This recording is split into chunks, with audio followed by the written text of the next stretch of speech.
रूस यूक्रेन युद्ध इस समय अपने सबसे भयानक रूप में पहुंच चुका है। लिटरली ये जंगल की आग की तरह चारों तरफ फैल रहा है और इस आग में घी डालने का काम कर रहा है इस समय अमेरिका और उनके राष्ट्रपति जो बाइडेन, जो कि मुश्किल से 1.5 महीने के मेहमान हैं, लेकिन फिर भी वो पूरी दुनिया को युद्ध की आग में झोंक देने पर उतारू हैं। और इसका सबसे शानदार एग्जाम्पल आज ही हमें देखने को मिला। दरअसल आप जानते ही हैं कि पिछले 4 दिनों से अमेरिका की कोशिश ये रही है कि इस युद्ध को और भड़काया जाए। इसके लिए उन्होंने यूक्रेन को लंबी दूरी की मिसाइलें दी और कहा कि रूस के शहरों पर इन्हें बरसाओ, ताकि रूस यूक्रेन युद्ध इतना ज्यादा बढ़ जाए कि डोनाल्ड ट्रंप इसे खत्म ही ना कर पाए। और इससे 2 फायदे होंगे जो बाइडेन और उनकी पार्टी डेमोक्रेटिक पार्टी को।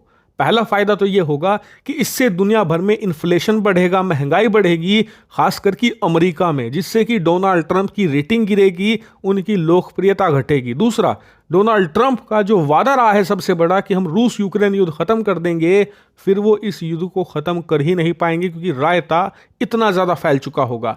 और इसीलिए जो बाइडेन इसे भड़काने पर लगे हुए हैं और उनका साथ दे रही है उनकी पूरी पार्टी, जो कि अब विपक्षी पार्टी बन जाएगी 20 जनवरी के बाद।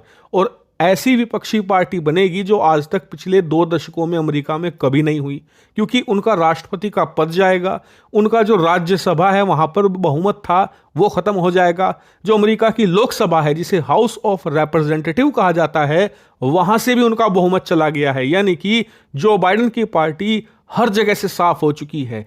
इसीलिए वो किसी तरीके से डोनाल्ड ट्रंप और उनकी पार्टी की छवि खराब करना चाहते हैं, ताकि भविष्य में कोई भी इलेक्शन हो तो उनके पास एक चांस रहे। लेकिन उनकी इस प्लानिंग में सबसे बड़ी बाधा बन चुका है रूस, क्योंकि यूक्रेन को तो उन्होंने कह दिया कि रूस के अंदर हमले करो, लेकिन इससे पहले कि यूक्रेन अटैक कर पाता रूस के अंदरूनी इलाकों में, रूस ने प्रीएम्प्टिव स्ट्राइक करनी शुरू कर दी।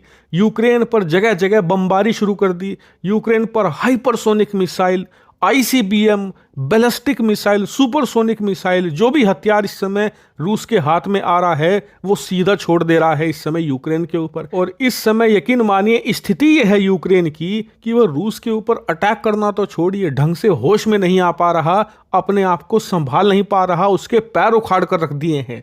और इसीलिए अमेरिका इससे इतना परेशान हो चुका है, इतना फ्रस्ट्रेटेड हो चुका है कि उसने और सैंक्शंस लगाने शुरू कर दिए हैं रूस के ऊपर। और इसका परिणाम क्या हुआ आप अपनी स्क्रीन पर देखिए। रूस की मुद्रा है ना, जो रूबल, जो कि अमेरिकी डॉलर के खिलाफ कंपेयर करें तो इतनी गिर चुकी है पिछले 4 दिनों में कि उसने 2 सालों के रिकॉर्ड तोड़ दिए हैं। इतनी बुरी हालत हुई है, लिटरली फॉरेक्स मार्केट में रूस की मुद्रा रूबल की पिटाई हो रही है। हालांकि आप कहोगे कि रूस पर तो पहले ही बहुत ज्यादा सैंक्शंस थे, यहां तक कि दुनिया में इस समय सबसे ज्यादा प्रतिबंध झेल रहा देश रूस है, तो और प्रतिबंध ऐसे कौन से लगा दिए अमेरिका ने? तो देखिए, अमेरिका ने बड़े प्रतिबंध तो सारे लगा कर रखे हुए थे रूस पर, लेकिन जो छोटे छोटे लीकेज पॉइंट थे अब उन्हें बंद कर रहा है। जैसे कि आप अपने स्क्रीन पर देखिए, एक भारतीय व्यक्ति संजय कौशिक है जिनका नाम, और 57 साल उम्र है। इन्हें 17 तारीख को, यानी अब से करीबन 6 दिन पहले, अमेरिका में गिरफ्तार कर लिया गया एयरपोर्ट पर ही, जब ये भारत से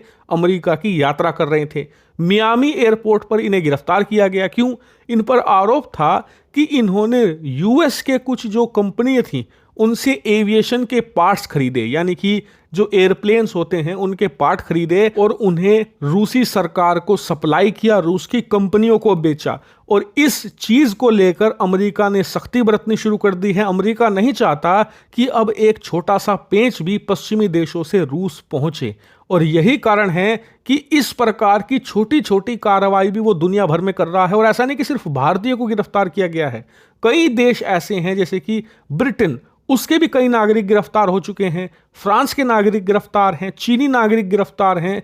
लिटरली अमेरिका इस समय पगला चुका है। और अगर कोई व्यक्ति दुनिया का रूस की सेना को एक टॉफी का डब्बा तक भी बेच रहा है ना, तो उसे भी हाईली सेंसिटिव गुड्स बताकर गिरफ्तार करने की कोशिश की जा रही है या उसे प्रतिबंधित किया जा रहा है। और इससे आप समझ सकते हैं कि अमेरिकी सरकार कितनी ज्यादा फ्रस्ट्रेटेड है, कितनी ज्यादा परेशान है। वो बस किसी भी तरीके से इस युद्ध को बड़ा बनाने पर लगी हुई है ताकि डोनाल्ड ट्रंप इसे खत्म ना कर पाए। क्योंकि अगर मान लीजिए डोनाल्ड ट्रंप ने 20 तारीख को शपथ ली, 20 जनवरी को, और उसके 1 महीने के बाद ही एक ऐसा समझौता करवा दिया जिससे युद्ध खत्म हो गया, तो उसके बाद तो जो बाइडेन की अमेरिका में ऐसी धुनाई होगी और उनकी पार्टी की ऐसी पिटाई होगी कि आने वाले कई दशकों तक वो अमेरिकी सत्ता में वापस नहीं आ पाएंगे। और यही कारण है कि ये लोग इतना ज्यादा इस समय परेशान हैं, जहां पर जो दिख रहा है उस पर कार्रवाई कर रहे हैं। इसीलिए आप भी ऐसा देखिए कि आने वाले 2 महीनों तक भारत के खिलाफ,